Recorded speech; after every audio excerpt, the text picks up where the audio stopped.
respected Admiral T.K. Joshi ji, Honorable Lieutenant Governor, Andaman and Nicobar Islands, Dr. Chandrabhushan Kumar ji, Chief Secretary, Andaman and Nicobar Administration, Sri Ravi Prakash ji, eminent Telugu poet and also the Secretary in the Administration of Nicobar Islands, and Sanjay Kumar ji, Jyoti Kumari ji, Secretary Department of Art and Culture, all the participants of this program and friends. I am glad to welcome all of you for this 3-day All India Writers Festival. Friends, it is a well-known fact that a beautiful landscape, be it filled with ice-clad mountains or boisterous oceans, inspire writers and poets. From Kalidas to Blake to Tagore to Subramanya Bharati to Gopinath Kaviraj, history of literature is full of examples of how beauty of nature inspires writers and poets. Today we are in Andaman, one of the most beautiful places on earth, and if nature had a vision of beauty, then Andaman and Nicobar Islands are a vision of enchanting beauty. This place is bound to inspire thousands of writers, thinkers and poets who visit the place.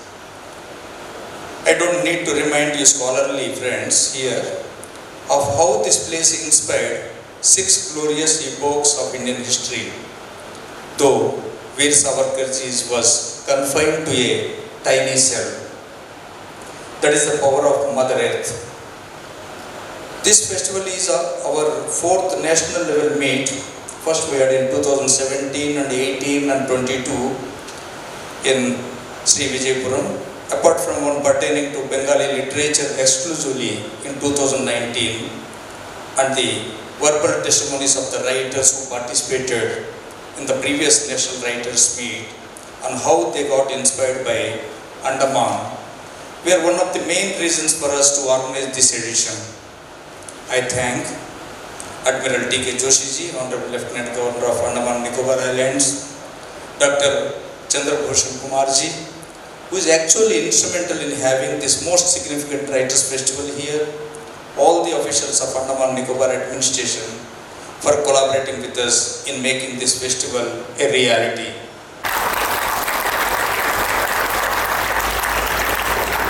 माननीय उपराज्यपाल महोदय, साहित्य अकादमी secretary,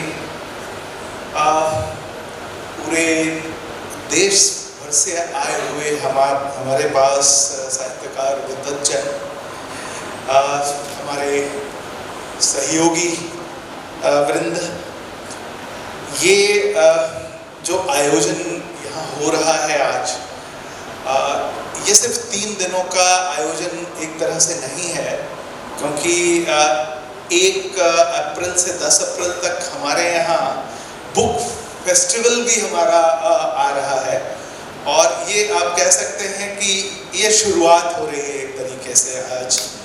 और ये हम अभी माननीय उपराज्यपाल महोदय जी से बात ही हो रही थी, और ये उनकी इच्छा है कि हम लिटफेस्ट टूरिज्म के रूप में इस तरह के आयोजन को आगे हम और बढ़ा सकें, और उसको जो है हम इस तरह से अंडमान निकोबार की जो वार्षिक जो हमारी सूची है एक्टिविटीज़ की, उसमें इसको हम इस तरह से ले आए कि लोग इसमें बाहर से भी आए, हमारे अपने यहाँ द्वीपों के लोग तो रहे ही, वो भी पार्टिसिपेट कर पाए। महाकुंभ के इस कालखंड में देश के सुदूरतम दक्षिण प्रदेश में आयोजित शब्दों के उत्सव में आप सबका स्वागत है, अभिनंदन है, वंदन है। आप शब्दों के कुशल चितेरे हैं। आप सबों की गरिमामय उपस्थिति से हम सभी अभिभूत हैं। भारत की अद्भुत भाषाई विविधता के आप प्रतिनिधि हैं। पद्य हो, गद्य हो, शेर हो, दोहा हो, उलट बासियां हो, कविता, कहानी, उपन्यास या निबंध हो, साहित्य हम सबको संवारता है। रचनाकार अपने भावों को मोती की लड़ियों की एक माला के रूप में प्रस्तुत करता है और हम प्रफुल्लित हो जाते हैं। वह एक ऐसा जादुई परिदृश्य तैयार करता है जिसमें हम सम्मोहित हो जाते हैं। कहते हैं जब बाबू देवकी नंदन खत्री ने 1888 में चंद्रकांता संतति की रचना की थी, तो कई सारे गैर हिंदी भाषी लोग जो हैं उन्होंने हिंदी सीखी कि इस रचना को पढ़ सके। भाषा हम सबको जोड़ती है, साहित्य हमें जोड़ने के लिए मजबूर करता है। ये साहित्य कब शुरू हुआ, कैसे शुरू हुआ, ये तो विद्वज्जनों की बात है। कहते हैं कि जब महर्षि आदि कवि वाल्मीकि ने, वो सभी को कहीं ना कहीं आप लोगों ने पढ़ा होगा उसको, माँ निषाद प्रतिष्ठान वाला जो सूक्त है, जो बालकांड में आता है रामायण में, कि कहते हैं कि वो आदि कविता वही थी, वहीं से कविता की शुरुआत हुई, जिसको बाद में, काफी बाद में हमारे सुमित्रा नंदन पंत जी ने बड़े सहज शब्दों में कहा, वियोगी होगा पहला कवि, आह से उपजा होगा गान। तो साहित्य का उद्देश्य क्या है? हम सब लोगों ने अपने विद्यालय में निबंध जरूर लिखा होगा इस चीज पे, या कहीं ना कहीं ये चर्चा हुई होगी कि साहित्य किस लिए होना चाहिए। समाज को सही रास्ता दिखाने के लिए, व्यक्ति को सच्चरित्र बनाने के लिए, कई आदि आदि कई तरह के उदाहरण दिए जाते हैं। हमारे गुरुदेव रविंद्रनाथ ठाकुर ने 1887 में एक निबंध लिखा, उसका शीर्षक था साहित्येर उद्देश्यों, और उसमें वो कहते हैं कि अगर उद्देश्य है तो ठीक है, अगर नहीं है तो भी ठीक है। अंततः साहित्य दिलों को जोड़ता है। गुरुदेव इस बात को कहते हैं, यह अभिव्यक्ति है, यह उल्लास है, आनंद ही इसका आरंभ, अंत और मध्य है। आनंद ही इसका कारण है, आनंद ही इसका उद्देश्य है। शब्द घटनाओं की तरह घटित होते हैं क्योंकि दोनों ही अपरिहार्य हैं। गुरुदेव 1887 में साहित्य क्यों होना चाहिए, क्या उद्देश्य होना चाहिए, उसको लेकर ये परिकल्पना करते हैं। हमारे एक काफी प्रसिद्ध शायर हुए हैं फैज अहमद फैज, उन्होंने एक बड़ी अच्छी प्रचलित पंक्तियां लिखी, कुछ इश्क किया कुछ काम किया। वो लोग बहुत खुशकिस्मत थे जो इश्क को काम समझते थे या काम से आशिकी करते थे। हम जीते जी मसरूफ रहे, कुछ इश्क किया कुछ काम किया, काम इश्क के आड़े आता रहा और इश्क से काम उलझता रहा, फिर आखिर तंग आकर हमने दोनों को अधूरा छोड़ दिया।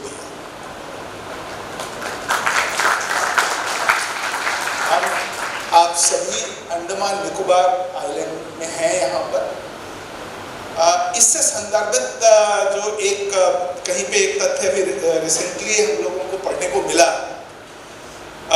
हम लोगों ने स्कूल में एक कविता पढ़ी थी रामधारी सिंह दिनकर जी की, और उसकी कुछ चंद पंक्तियां हैं जो समुद्र पे पुल बनाने को लेकर के थे कि 3 दिवस तक पंथ मांगते रघुपति सिंधु किनारे, बैठे पढ़ते रहे छंद अनुनय के प्यारे प्यारे, उत्तर में जब एक नाद भी उठा नहीं सागर से, उठी अधीर धधक पौरुष की आग राम के शर से।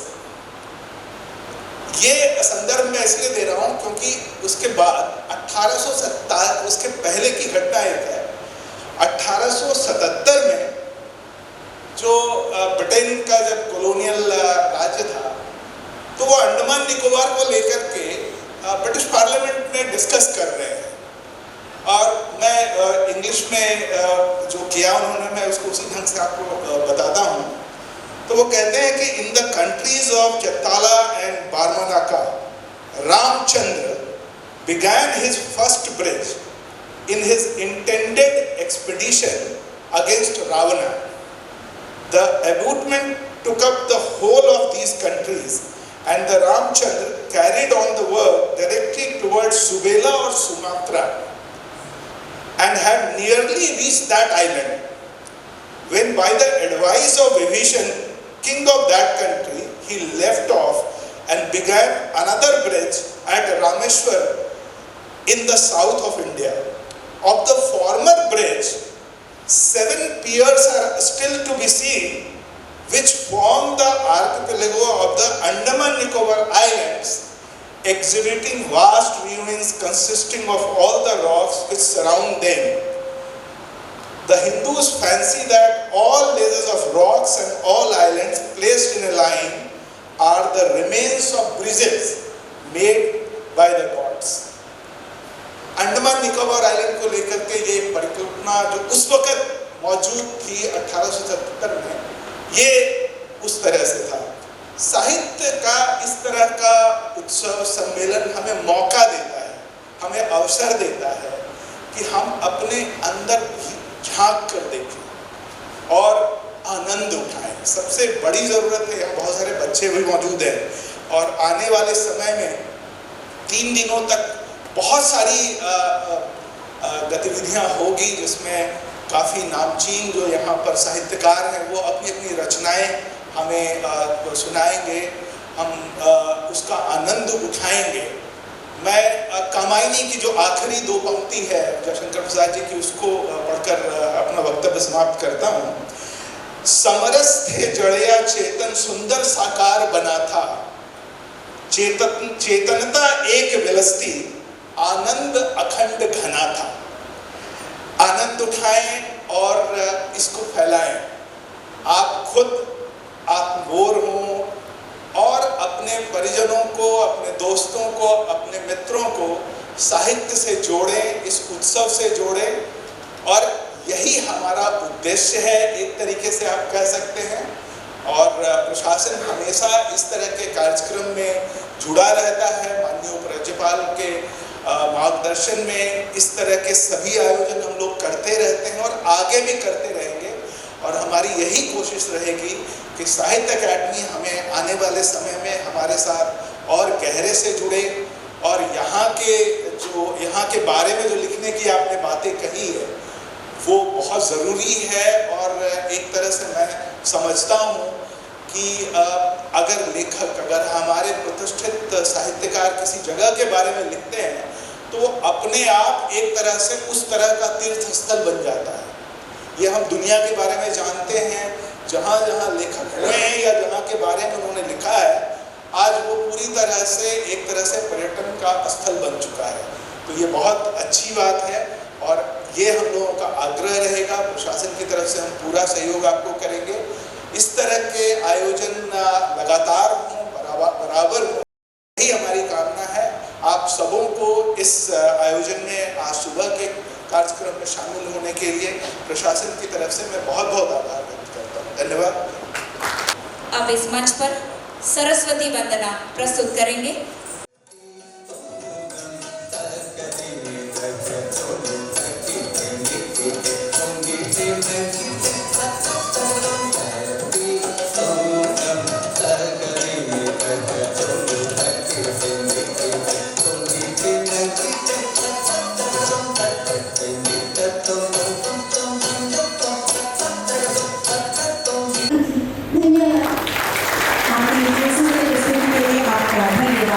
जो मंच पर सुभद्रा कुमारी चौहान की प्रसिद्ध कविता झांसी की रानी का पाठ करेंगी कुमारी दिव्यांका प्रसाद। तो लीजिए प्रस्तुत है। सिंहासन हिल उठे राजवंशों ने भ्रिकुटी तानी थी, पूरे भारत में भी आई फिर से नई जवानी थी। गुमी हुई आजादी की कीमत सबने पहचानी थी, दूर फिरंगी को करने की सबने मन में ठानी थी। चमक उठी सन 57 में तलवार पिरानी थी, बुंदेले हर फूलों के मुंह हमने सुनी कहानी थी। में प्राकृतिक सौंदर्य के प्रतीक वृक्ष पर एक कविता प्रस्तुत करने के लिए मंच पर आमंत्रित कर रही हूँ कक्षा 11वीं की छात्रा कुमारी आलिया नोइन को। The topic is nature. Inlangin Chuachun, Taninglen Tarok Herechin, Chuachun, Taninglen Tarok Herechin, Malaj, Taptere, Ningitumlat, Ramalochin Tere, Astakirang Achur, Ramalochin Tere, Astakirang Achur, Laktakumisichin, Sakaka, Ikungi Panam, Laktakumisichin, Sakaka, Ikungi Panam. Rolkangin mahutsin, tachanoj panam, takale kufar, tachabileran pale, yangchu, anitumlat, ngachkun echur.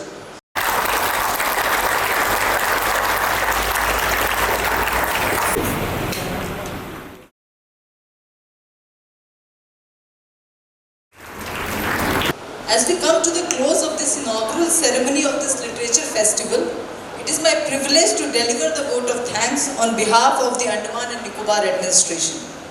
First and foremost, I extend my heartfelt gratitude to our Honorable Lieutenant Governor, Andaman and Nicobar Islands and Vice Chairman, Island Development Agency, Admiral D.K. Joshi, PVSM, AVSM, YSM, NM, VSM retired for inaugurating this 3-day literature festival at Sri Vijayapuram. I also express my gratitude to the Chief Secretary, Andaman Nicobar Administration, Dr. Chandra Bhushan Kumar Sir, for not only conceiving the idea of this festival, but also for personally guiding its development at every stage.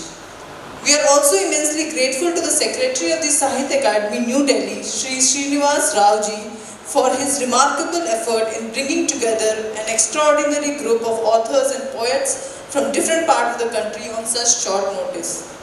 Our sincere thanks goes to the secretaries of all the departments of the administration for their valuable collaboration. Your collective effort has strengthened the foundation of this festival. To all the participants who have travelled great distances to join us here in the Andaman Islands, I deeply appreciate your enthusiasm and commitment to literature. Your presence has enriched this event and set a high standard for what this festival represents. Finally, a special thanks to the entire organizing team from the Department of Art and Culture. Your tireless efforts, meticulous planning and heartfelt dedication have ensured the success of this event. Your hard work truly deserves applause. To all present here, thank you for being a part of this celebration of literature. We look forward to the coming days of this festival, which promise to be a feast for creativity and inspiration. Thank you.